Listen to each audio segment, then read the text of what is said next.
Hello, hello. This is an art gripe. I'm drawing Huntress Wizard and talking about life and the show over it, sort of like a semi-scripted podcast. First, minor updates. I had a Superman video recorded, but life stuff happened to the editor, so I'm not sure if it'll ever actually come out. Additionally, I produced an hour-and-a-half long The Thing video, John Carpenter's The Thing, that's stuck in YouTube copyright claim purgatory at the moment, so that'll take another 30 days minimum. The actual video, of course, will go up on Patreon regardless, but I'm still waiting to see what happens to it. Also, my mother was put in the hospital about 2 hours ago, so just lots of life things happening around now. The story of the past 2 months has basically been that I've been busy and stressed out without much to show for the work I've been putting in. Just how it goes. But as a segue, that's basically what Fiona and Cake is about. She's living a normal life, struggling to go find a place in the world, has some support, some friends, and something of a life, but is looking for magic in the world. So I'm doing this video because my idea of doing giant essay videos got put on pause because of copyright stuff, since I'm using a lot of footage from The Thing to illustrate all of my points, and YouTube thinks that means I'm uploading the movie itself or something? Not quite sure. But Adventure Time is a nice little bit of escapism, so good for me. And I like Huntress Wizard, also good for me, who wasn't in Fiona and Cake Season 1, but according to this one still is in Season 2, with a slightly different design. So I decided to draw her, because I like autumn colors. Originally I thought I'd change her hair into having various kinds of leaves in there and stuff, but I decided not to overdo it. Anyway, briefly, I'll talk about the Fiona and Cake series, then the drawing, then more specifically this character. I'm not going to spoil that series, by the way. There are no spoilers in this one. Just go watch it, though. It's not perfect, but it's quite good. Anyways, I also have a bit to say about Huntress Wizard and Finn's relationship. A lot of people misunderstand it, and I find that interesting. That'll be towards the tail end of the video. So in this video, I'm going to slam those two things together. Also because the only production image we have right now of Season 2 Huntress Wizard and Fiona and Cake is this main reference that I'm using right now. This picture of an autumn-themed Huntress Wizard. So, thank goodness it's autumn, by the way. It's my favorite season, and it should also be yours. It's only unfortunate that a lot of bad things always seem to happen around this time of year. So if you don't know what Fiona and Cake is, it's a sequel series to Adventure Time, of which there are apparently going to be several. Now, Adventure Time started airing back in 2010, when I was 28 years old. Because I'm old. It may be my favorite cartoon, though, because it has the right mix of silly life lessons and anti-life lessons sometimes, etc. It's definitely a lot different than growing up watching Thundercats and He-Man. A lot of people dropped off of Adventure Time watching it whenever Finn's relationship drama started. On rewatch, it barely occupies many episodes at all, but when they're releasing very slowly, you feel it more, so I think this is what most people experienced at the time. It's sort of a Steven Universe situation, where you're waiting for the core premise of the series, and instead after a long hiatus you get a bunch of towny episodes. Again. Adventure Time always struggled and succeeded with these, fun life lesson episodes. And that's what I always wanted to do myself, but I could never find the breathing room in what I could liberally call my career to actually try. The fact that it's able to speak to shared human experiences with a kid's voice, but, an adult perspective, is core to the long-term success of the series. I don't think that it would have the same resonance today if it had just been, Season 1's style of episodes forever. It's something that happens to basically anything as it becomes more long-form. You eventually realize that you have to have a little bit more substance to things. You have to have sort of a spine to the creature that you're creating. Otherwise, the thing that you make becomes really insubstantive and kind of meaningless. Even like Sunday morning comics would do that over a period of decades. They would develop their own storylines, even though each individual comic was its own self-contained silliness for the day. I mean, even that you could compare to real life. What is life more than a series of days that you create a spine of substance and meaning for? But anyway, that's the struggle in writing for Adventure Time, trying to maintain this silly, fun, whimsical, and magical tone that keeps people coming back while acknowledging what we're all living at the same time. Finn's relationship drama didn't really do that. It was very mopey and made you dislike the main character for all the foolish things that he was doing. It wasn't fun to watch. Now, Distant Lands came out after Adventure Time, I didn't care much for the Glass Kingdom episode. There were 4 of them, by the way. I didn't care much for the Glass Kingdom episode for similar reasons. It was lacking in jokes and fun and starred a lot of nothing characters that you don't really have any attachment to. I especially despise the BMO episode, but I generally dislike BMO. The episode had only one returning character, BMO, and a lot of new boring ones, and it didn't really have many jokes either. So it felt like someone writing a generic plot line about this rabbit girl on a spaceship, with some dialogue filtered to seem more adventure-timey. Not much of it was actually funny or adventurous. It has this veneer of the show with none of its actual substance. It didn't feel like Adventure Time. The only returning character again was BMO, and that didn't help, since he normally in the Adventure Time series had no substance, since he's meant to be a little kid that can't process reality correctly. That's the whole point of the character. So trying to core everything around him is an extremely bizarre decision to make. I feel like they walk BMO out with the assumption that, hey, BMO is cute, so that would just carry everything. If the idea that BMO is adorable doesn't hit you, the episodes turn into BMO being a little psychopath that's trying to make the whole world orbit around him while everyone else humors him. It's very frustrating. But anyway, point being, nailing this type of writing is hard unless it just comes to you very naturally. You have to be fun without being inauthentic, and you have to have adult messaging without it being preachy or dour. It feels like trying to connect to people while you're depressed, since you can't be a source of fun. You don't feel like it. But that's also how you make friends, and that's part of how you get out of being depressed in the first place. So Adventure Time style writing probably requires a very specific kind of person. Fiona and Cake is better than Distant Lands. At 3/4 of Distant Lands anyways. The final episode's really good. Or what should have been the final episode, they actually switched them. Anyways. But again, no spoilers in this video. But the general gist of Fiona and Cake, Season 1, is that it starts with this completely mundane, almost totally real world, in cartoon form. I forget this in hindsight, but you're supposed to feel, going into the series for the first time, some minor terror at the idea that this is what the series will be. It even has a very specific opening that's only for episode 1. It's sort of a way of pulling the rug from under you. It's a show about Fiona and Cake, gender-swapped fan versions of the main cast, Finn and Jake, that originated on Tumblr and sites like that, and were appropriated into the series as fan characters within the canon of the series itself. Super strange, but in Adventure Time in the Fiona and Cake episodes, is basically just Adventure Time, starring Finn and Jake. Keeps the same premise, except instead of Finn having girl trouble, Fiona is constantly having affection and free stuff thrown at her, because girls. Is Adventure Time based in Red Pilled and part of the Manosphere? Good lord.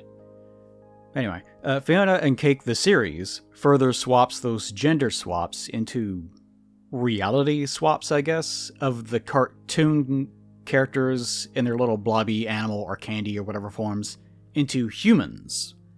So a lot of the first episode is this weird Twin Peaks-esque attempt to parse who is who and what is happening.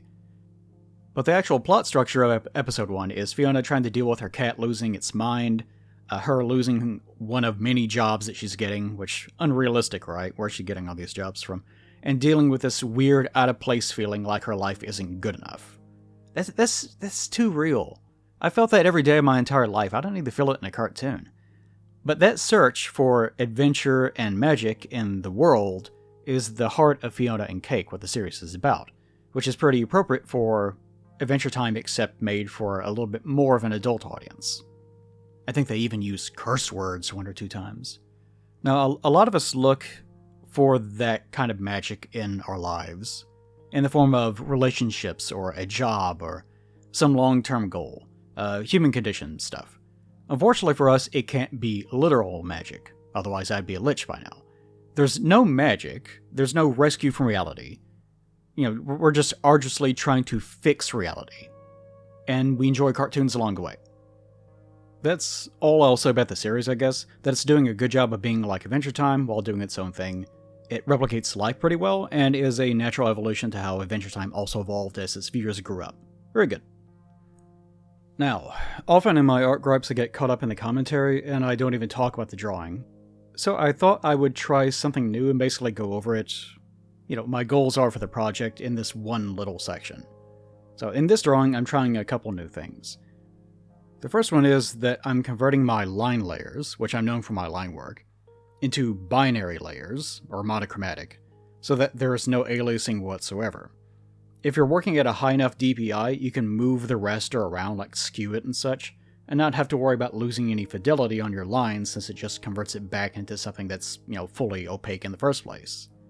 I noticed Yoklish doing this whenever she was drawing on stream, although she was doing it with a more textured brush, but it's still the general same idea. I used to do binary line drawings a lot, especially in Paint Tool Sci, but I stopped doing those because people seem to not like it quite as much. It doesn't work perfectly in Clip Studio Paint, especially when you merge layers. It doesn't preserve that setting, only the final render, so you have to keep reapplying it, or just work to the same layer over and over again. Because if you try to merge it down, then it just merges that final render, so you end up losing the thing that created the look in the first place. You would have to play for it to understand exactly what I'm talking about, but it's sort of messy. The second thing that I was doing is something I've done before, is trying to unify the Adventure Time style with mine, which is super difficult. Adventure Time's style started with pinboard doodling on napkins, so the style is very simple. It's talked about this quite a bit, but it's sort of like how Sonic characters have these little bean bodies and sort of circular heads and big hands and feet with specific lengths to their limbs. Adventure Time characters tend to be either blobs or have a pill-shaped body type, or just like straight up and down, with little noodle limbs coming out of them. So a rule for the characters is to not have joints. No elbows, no knees, unless it's a hyper-exaggerated posture, like someone sitting on their legs, that sort of thing. The noodles trouble me. It's really hard to pose characters like that. So in this one, I'm trying to come up with sort of a dynamic pose that is still using that pill body shape and noodle arms to my liking, while still inserting myself into Huntress Wizard, such as the Dream. Now, there's another artist named Discount Supervillain, you find him on Twitter, or X, whatever, who is probably the gold standard for what I'm trying to do. Like, probably draws Adventure Time characters the most accurate to the style, while also still making it more adult-themed. So, much like writing for Adventure Time itself, trying to replicate its style while inserting some adult themes is pretty hard. It's an interesting challenge, and I am up for it. In the final bit of the drawing, I added a little bit of a blurred line layer below the binary layer, but it doesn't quite work the way that I would like. I think next time that I do this approach, I'll either use more of my primary lines below it at a low opacity, or I will pull out the raster itself that I'm using as the sample for the monochromatic, and use that as a blur layer, rather than the binary layer itself, because I think that's what I was sampling whenever I tried. I am pretty sure that what I did was I copied the binary, then blurred that as a layer. So as a result, the blur application was too linear and uniform, because it was just following the same exact structure. I also had a hard time with deciding how thick I wanted my line variations to be. With simpler cartoon models, you usually want things to look flatter and have thicker exterior lines, but that's something I've always struggled with. I tend to either get overly detailed or worry too much about fine motions, so when you have thicker lines, you end up losing a lot of that. And I love to try to make complicated poses as a challenge to myself. Then as I keep overworking the image, it ends up making it look more three-dimensional in some ways, but also flatter in others. It's hard to describe. But point being, that's just the process of me making stuff. But it has also trained me to use lines that are thinner than what I want to do, because I know that I can work up on the lines, whereas I can't work down on the lines. So if I add lines that are too thick, I can't really do much of anything about it other than just redrawing the whole image. But if they're very thin, then I could just add more exterior line work. See what I'm saying? It does look fine, but I do get frustrated that it doesn't come out the way that I would like 90% of the time. But yeah, that's part of the struggle and the part of learning, I guess. It isn't AI, at least. Not yet. Not yet. Okay, Huntress Wizard. Huntress Wizard is something of a fan favorite character, and people were curious where she was in Fiona and Cake. Finn mentions that he was going to see her once, but that's it, which may be a tell that they're still in a relationship. In the Farm World universe, it seems like that version of Finn, who was the one that turned into an Ice King variant for a while, married some counterpart of Huntress Wizard, who has since passed away for some reason. There's no confirmation on that, but it does feel like Huntress Wizard being Finn's final love interest seems pretty settled as far as the writing is concerned. A lot of people like to ship in Adventure Time. A lot of fans love to ship. In other words, like pairing characters together. Maybe it's the most irritating element. I can make a whole video about all that mess, but the gist of it is that most of shipping is usually projection. People like Flame Princess and would gravitate to someone like that in real life, so they try to force that dynamic. It reminds me a lot of people trying to force ship Raven and Beast Boy in the 2003 Teen Titans. Now, of course, it was a thing in the comics, and I think that started a little bit after the show started, but in the show itself is what I'm talking about. They usually barely tolerated one another. It was probably the least warm interpersonal relationship dynamic of the whole team. But people still routinely post screenshots with like hearts around them and such, of Raven sort of looking off to the side, or Beast Boy making Garfield expressions at her, just whatever they can possibly find that's even vaguely might show out of context some modicum, some tiny level of warmth that she almost never had towards him. She can barely restrain her disdain for him in some episodes, and he overtly tried to physically assault her a couple times, and fans are still, wow, it's such a thing. If it had gone on another season, Raven would be so in love with Beast Boy. So, in my opinion, a lot of projection goes on with shipping. Now, if I wanted to project a ship, it would probably be projecting right onto the ship named Canyon. She's too much lady for me or you, but hoo boy, now we're talking. But Huntress Wizard is a good contender, though. I like her way better than PB, or FP, or LSP, or PB&J, or Breezy. But anyways, Huntress Wizard as a romantic option came up at the end of Season 7. She didn't even come back as an episode topic until the start of the final season. I think it was Season 10. So she just did not exist for several seasons afterwards. Which for an Adventure Time love interest is a refreshing change of pace. Now, a lot of people don't quite understand Flute Spell, the episode where they sort of become a couple, but also don't, which is perfectly understandable, because that's also kind of the point. For the whole episode, Jake is obsessing over Finn being in a relationship, and when he finds out about Huntress Wizard, just can't accept that Finn is just trying to help her and is focusing on that. Huntress Wizard herself is totally focused on her plan and almost completely ignores Jake whenever he shows up, barely acknowledges that he even exists. Finn is obviously trying to be mature and stay completely focused on helping her out, but there's some obvious interest there as well. Now, I'll go into some minor analysis of this specific episode to highlight some junk, but in Adventure Time, wizards have a combination of madness and sadness along with their magic. That's how magic works. You can't really have magic without the pain that comes with it, in other words. You know, life.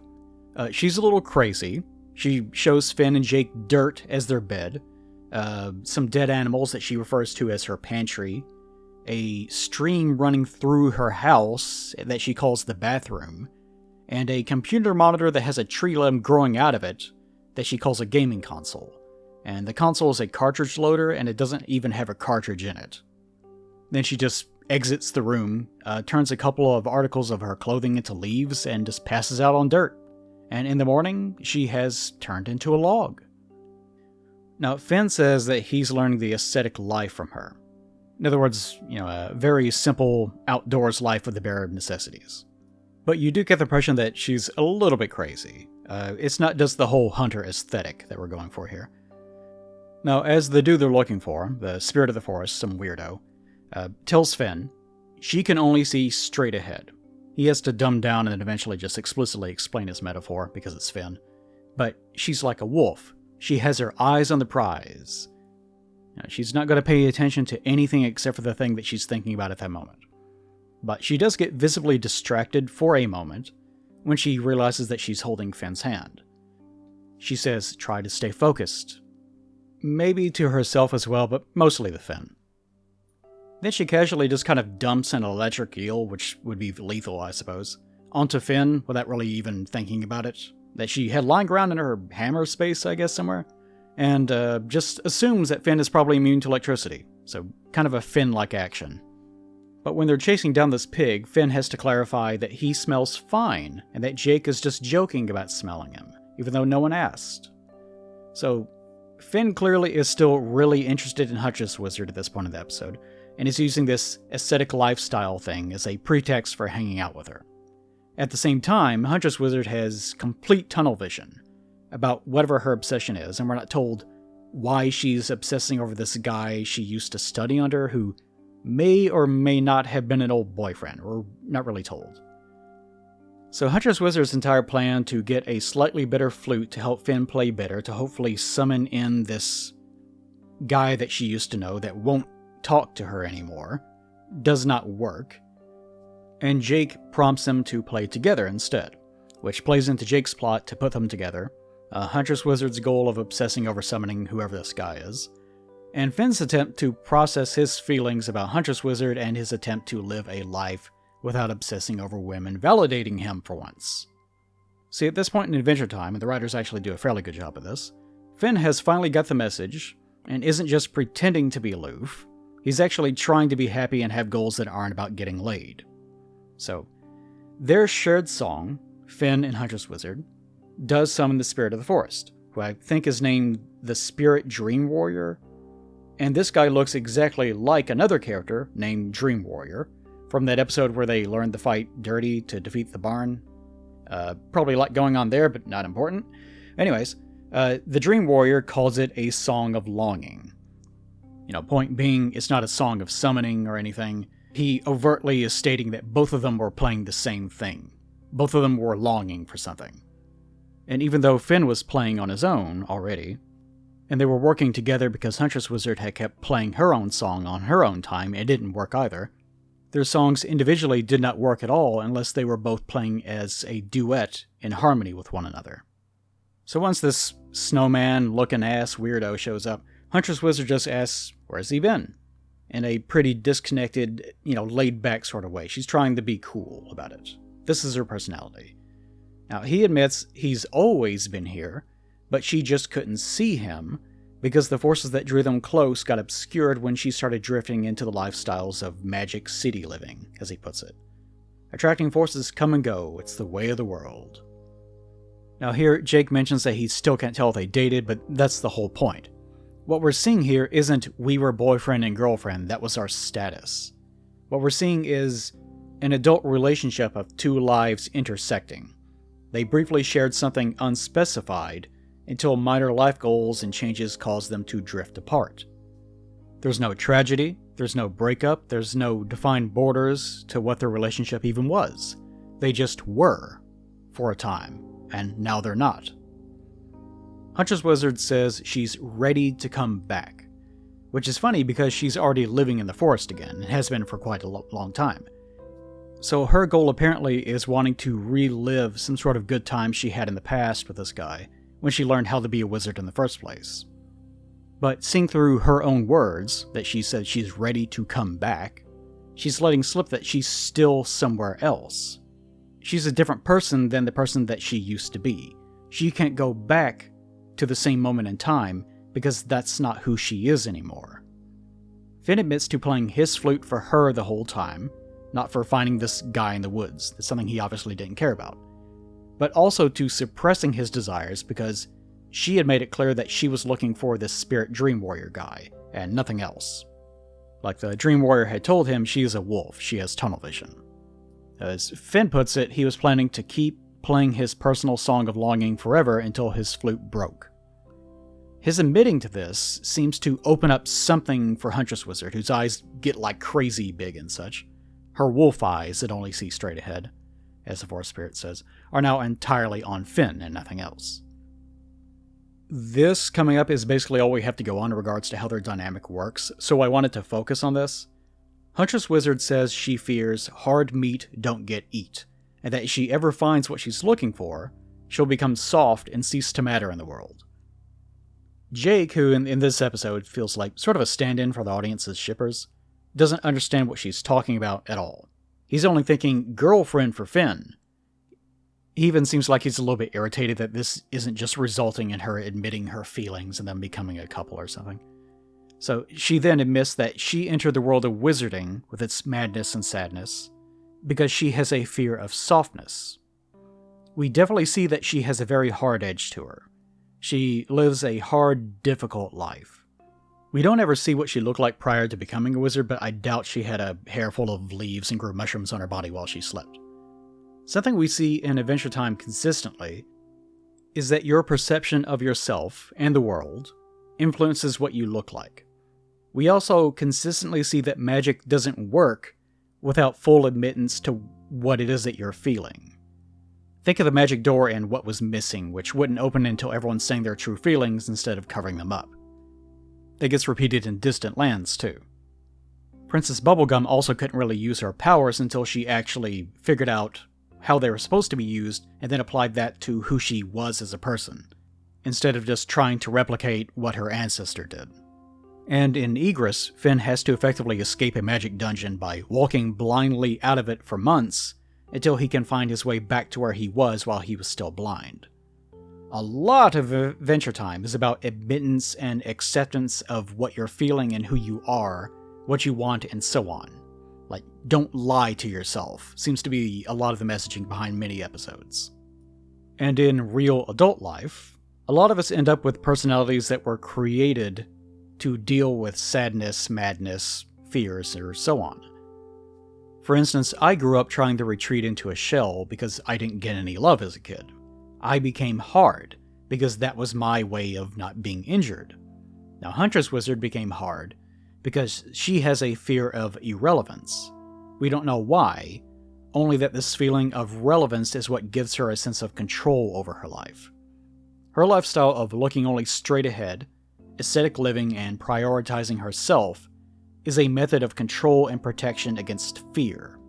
It's sad and a little mad. But she admits that her flute spell that she had just played was for Finn too. She wants him because he's an exceptional beast with great hair, in her words. The episode never has her show that up until this point to illustrate just how telescopic and monomaniacal and walled up she is. Because of her hardness, she couldn't admit that. Just like she couldn't admit that she is now a different person than the person that she used to be when she mentored under the Spirit Warrior. She's different now, and she has to accept that. And that leads to what she says about Finn and her, which annoys Jake a lot, that exceptional beasts like us cannot fall in love. That is the secret of ordinary people.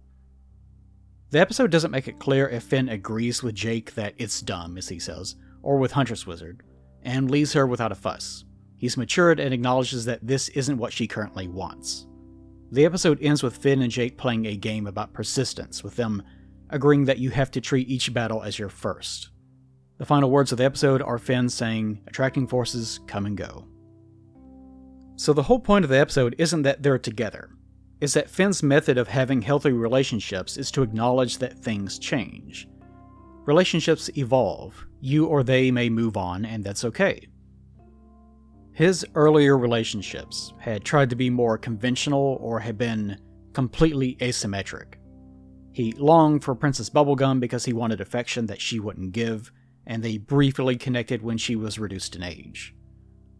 Flame Princess was his first conventional relationship, but they didn't actually have that much in common, and had very different outlooks on responsibility and how to deal with their problems. It was also a relationship of developments as they both got older, not one where two mature people who knew themselves had a natural union because of their shared attraction, goals, and lifestyles. And for a while, he just drifted, even kissing, coded, random girls to try to feel something, when what he was missing was his own self-validation and the confidence in his own life. Trying to reach a point where you're okay being completely alone is very difficult for a lot of people. We're not really wired for it as a species. It makes sense. But especially for men, a lot of our attraction, what makes us attractive, stems from our ability to provide and be a source of stability. confidence is attractive because we're in control of ourselves and our environment. We know ourselves and don't necessarily need others, but we would like to enjoy their company along the way. That's hard, especially if, say, you were abandoned as a baby and were raised by dogs. Talking dogs, still dogs. In the past, all of Finn's romantic encounters were immature, toxic, or misguided. But for Finn and Huntress Wizard, they work because they are symmetrical. They're both exceptional beasts in Huntress Wizard's eyes. They're both free spirits that enjoy random encounters and having a fixed eyes-on-the-prize attitude.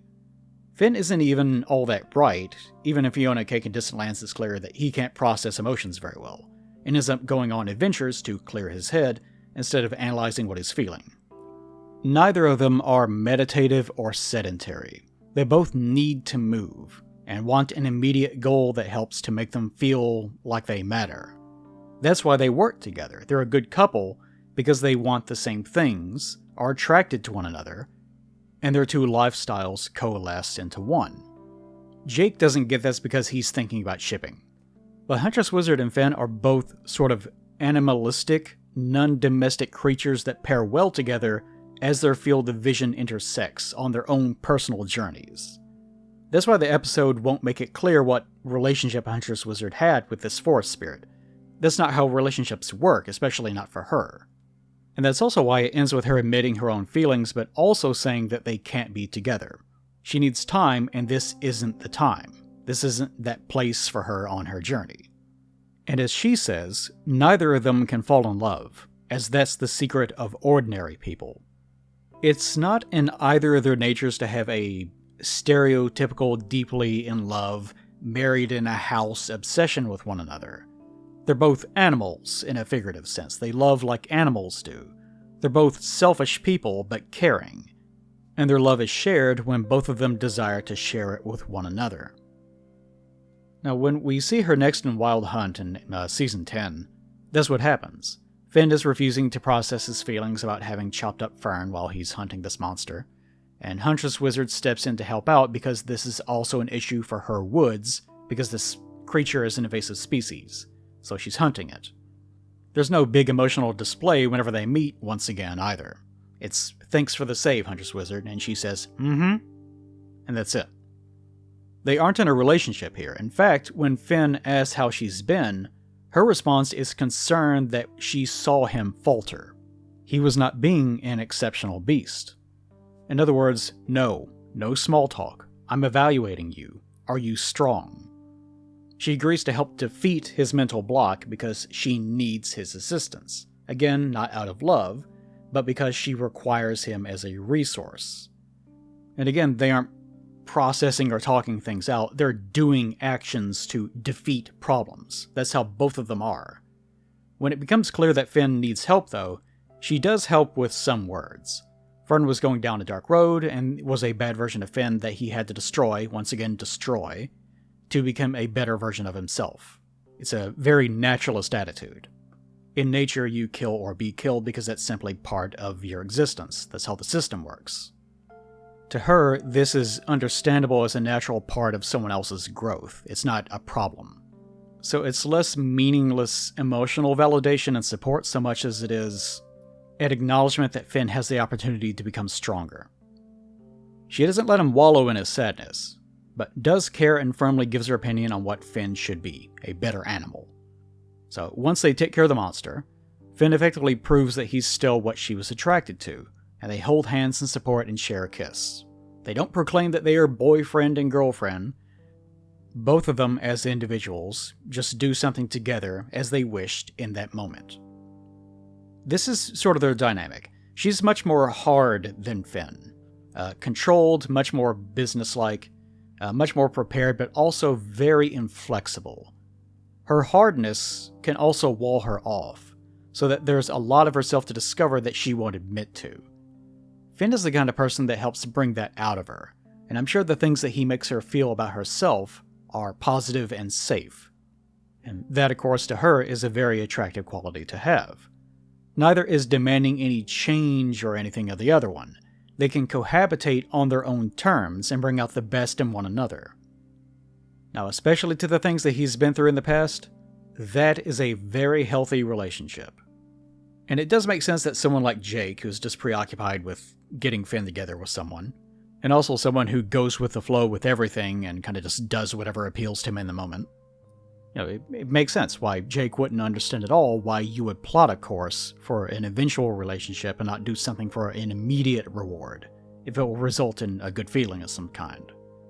Jake also doesn't like to put labels on things, clearly. He has sort of a wife, in his own words, and he has barely ever interacted with his kids, which is sort of a weird situation since he spent like a couple of days with them before they became adults. But he's still very different from Finn. Jake just accepts things as they happen and wants to explore new modes of being even if that mode is death. He doesn't have forward-facing wolf eyes despite being a shape-shifting dog. In many ways, he's the exact opposite of that. Whereas Finn was abandoned by a selfish father and longs for some sense of solidarity and belonging while still having the freedom to do what he wants. So hopefully you can see why he and Huntress Wizard make a good pair. It also helps that Huntress Wizard is hot. Look at them long legs, it helps a lot. So, without going into Fiona and Cake, again, it seems like Finn and Huntress Wizard are still quote-unquote together on their own terms. They don't seem to be living together, which, considering what we have analyzed today, is, that makes perfect sense. But Finn seems to be seeking out her company, and that's all we really know about them. I'm glad these fictional people found one another, by being written to find one another. And that's why Adventure Time is a nice show. It shows you real-life's complications, but with some magic and fun thrown in too. That's what life is, trying to make a little bit of magic as your path intersects with other people's. So thank you for intersecting with mine today, complications aside. Thank you also for keeping me alive with my Patreon. I'm still hanging on for now, until things change, which they always are. We just have to try to make things change for the better. See you next time.